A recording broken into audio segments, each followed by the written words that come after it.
ఆంధ్రప్రదేశ్లో తెచ్చుకున్న ఆధార్ కార్డులు ఉన్నాయి, ఆంధ్రప్రదేశ్ ఉంది, అది ఇస్తే ఇప్పుడు చెల్లుతుందా, మళ్ళీ మీ సేవ ముందెళ్ళి క్యూ కట్టాలా, అట్లాంటి భయాందోళనకు గురవుతున్నారు. అలాంటిది ఏం అవసరం లేదు.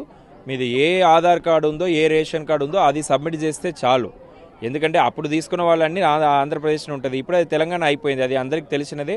అది మనం వెరిఫై చేసుకుంటాం, ఏమి ఇబ్బంది లేదు. సో అట్లానే కొన్ని దగ్గర గ్రామ పంచాయతీలు కూడా కొత్తగా అయి ఉంటాయి, పాత గ్రామ పంచాయతీ పేరు ఉందని.